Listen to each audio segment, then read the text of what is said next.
Greetings everyone, welcome to my channel, Hempress Digital. My name is Julia and I'm a graphic designer, and I use my skills to design stationery like greeting cards and these journals that you see here. I wanted to make this quick video because I have been in the process of designing journals for about 2 to 3 years now, and I wanted to compile like a few tips that is very helpful to know before you get started or when you're in the process of designing your own journals. So these are just a jump start. I have compiled a full guide for you in the description below if you want to check out vendors and you want to get like a written checklist of the things that I'm going to talk about in this video. But without further ado, let's get right into it. The first tip that I think is very important is to know your why. Knowing your why is really important because it, for me, has helped me to make the design decisions when it comes to my journal. And the why for me broke down to two different things. A, I have a personal why, and B, I have like my audience why. My first personal why is that I had this skill of graphic design and I wanted to use it in a way that, fit my lifestyle and who I already am.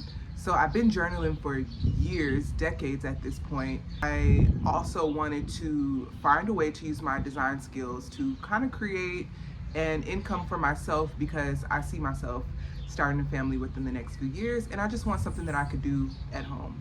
So insert creating a journal. So that's my personal why. My audience why is that I just never see journals that truly look like me, for the girl that's into yoga, spirituality, herbalism, ancient cultures, religion, different things like that. I just never really seen that. So I'm like, you know what? I'm gonna create it for myself. So those are my two whys, and the importance of knowing that for me is that I was able to create things that have kind of a theme in mind. For example, earlier I talked about, I never seen anything that was for yoga. So I created a journal that was inspired by, going to a yoga class and seeing other Black women in the room. Like, what a feeling. So to recap, know your why, because that will inform why you're doing it. And it will also inform your design decisions. Like, it will help you to come up with ideas to actually put on your journals. My second tip is, after you find out your why, that is going to inform your design. So it's good to think about like, what are your journals going to look like? And keep in mind, if you plan on doing this as a business, you're going to have plenty of journals. So it doesn't have to all be like one concept, one color palette, one theme. It could look very different. As you can see, these two journals have very different aesthetics. But it is important to just brainstorm what you want your journal to look like. So you can take a little sketchbook, a napkin, whatever, wherever you put your creative ideas, and just sketch out what you want your journal to look like.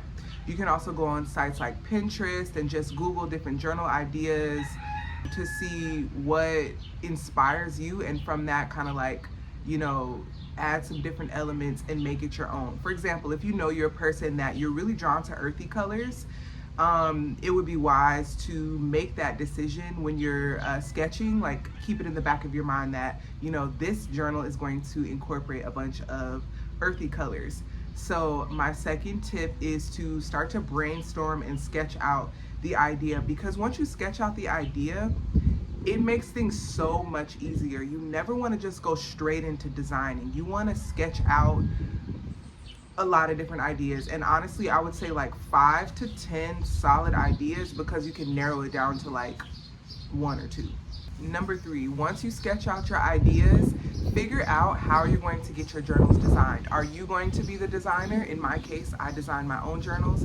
Or are you going to use someone else? Are you going to find a designer? Are you going to go on a freelance website and have people design for you?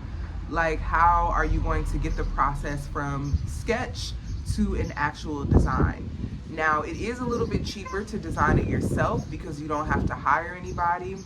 But however, you may not have the skills to design. But that's okay, because you can definitely learn how to design. Like, I did not go to school for graphic design. I learned on sites like Skillshare and YouTube. And I'll link my affiliate link below for Skillshare. I highly recommend them. They have all kind of graphic design classes to really help you up level your skills.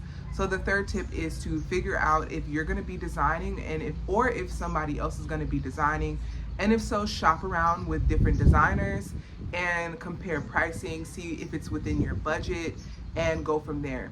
If you don't really have a budget, get on sites like Canva. Those are really good for, I won't say they're really good for like designing like more illustrations, but like for quotes and different things like that, you can definitely make it work on Canva. You could definitely make something shake on Canva.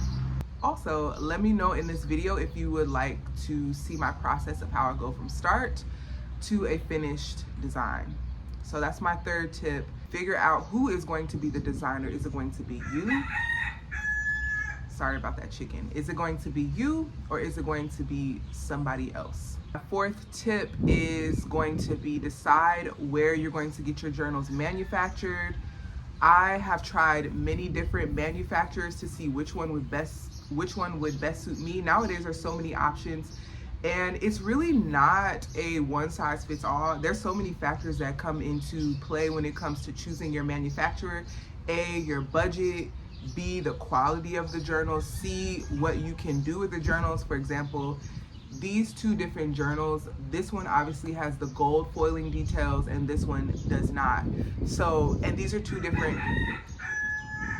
two separate manufacturers that have different capabilities, and that's why it's important to shop around, upload your design files, and see which one is going to work for what you are going to do. Additionally, it's really important to figure out which manufacturer you're going to use, because when you go on these websites, they usually have a design file that they want you to use that you have to then place your design file so that when they print it, everything is in the right space. Those are my tips to jumpstart your journal business. Let me know if this was helpful in the least bit. Again, I've left a journal jumpstart guide in the description below. You can download it and you can print it out or keep it on your computer and just go through it as a jumpstart to helping you get started. Okay, don't forget to subscribe to this channel so that we can stay connected on all things creating a journal, journaling, graphic design, and building our skills so that we can have tangible products and tangible skills that create stability in our life. Okay, peace and light.